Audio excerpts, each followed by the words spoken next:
5 ওয়াক্ত নামাজ রমাদান মাসে জামাতে পড়বেন। যুবকরা পারা যাবে ইনশাআল্লাহ? আল্লাহ পাক তৌফিক দান করুক তোমাদেরকে। 5 ওয়াক্ত নামাজ জামাতে, এবং এবার যে নামাজ ধরবা আর জীবনে কোনোদিন ছাড়বা না ইনশাআল্লাহ। মৃত্যু হয়ে গেলেও মৌতের আগেও 2 রাকাত নামাজ পড়ে মরবা। পারা যাবে? 5 ওয়াক্ত নামাজ ছাড়বা না ইনশাআল্লাহ, জামাতের সাথে। যদি জামাত না পাও, ছুটে যায়, নামাজ কি ছেড়ে দিবা? একা পড়বা।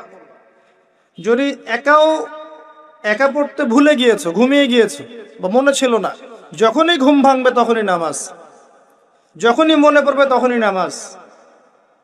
একদিন নামাজ পরের দিনের জন্য রেখে দিবা না, যে পরের দিন গিয়ে কাজা করবো, এটা করবো না। যখনই মনে পড়বে তখনই নামাজ। প্রয়োজনে বাসার স্ত্রী সন্তানদেরকে নিয়ে শেষ রাত্রে আবারও নামাজে দাঁড়াবেন, নফল নামাজ পড়বেন। তারাবি তো পড়েছেন মসজিদে, রাতের বেলা যখন উঠেছেন শেষ রাত্রে, স্ত্রীকে উঠান, সন্তানকে উঠান, উঠিয়ে আবার নামাজে দাঁড়ান, 2-4 রাকাত নামাজ পড়েন জামাতের সাথে, একসাথে পড়েন।